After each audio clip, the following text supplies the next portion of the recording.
Israeli airstrikes on the world's central kitchen team killed 7, as we know, the Canadian U.S. citizen, also 3 British nationals. And this morning, there are more than 600 lawyers and academics in the UK who have sent a letter to British Prime Minister Rishi Sunak. They are demanding the government stop arming Israel. Anna Cunningham is in our London bureau with more of the details on this letter, its authors and its signatories. Anna, good morning.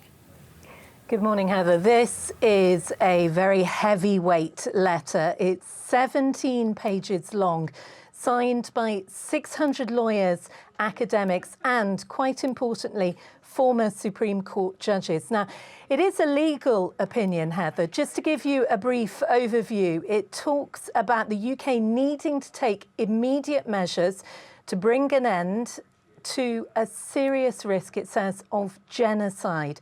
And it warns that any failure of the UK complying with its own obligations under the Genocide Convention would incur, it says, UK state responsibility for the commission of an international wrong. These are strong words, and this letter expresses the need for the UK to avoid becoming complicit, it says, in grave breaches of international law, including potential violations of the Genocide Convention. Now, Heather, this is just heaping pressure on the British Prime Minister to take some form of action. They're asking, perhaps some people are saying, well, what impact would it have if the UK does stop its weapons supply? Because, of course, we know it is small compared to that of the US. We do have a recent figure dating back to 2022 where the UK supplied some £42 million. That's about $72 million worth of arms to Israel. So not a huge amount, but certainly there are calls now for the Prime Minister to take some form of action, Heather.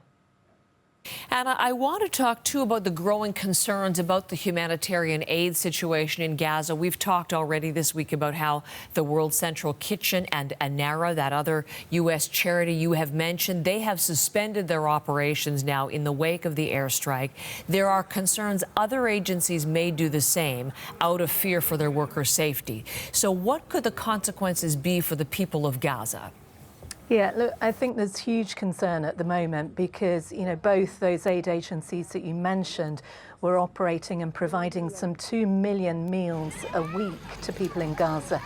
We have heard from the Norwegian Refugee Council, and it's interesting what they say. They have warned that what happened to World Central Kitchen threatens, they said, the entire aid system.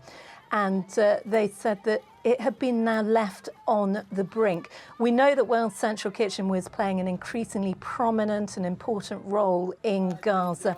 It has some 68 community kitchens and distributed meals across the territory. I think the concern now is that provision is missing for those people at risk in Gaza. And just one final point, Heather, World Central Kitchen's founder has said that they are now analysing the situation and looking at how they can keep doing the work that they do. Anna, thank you very much.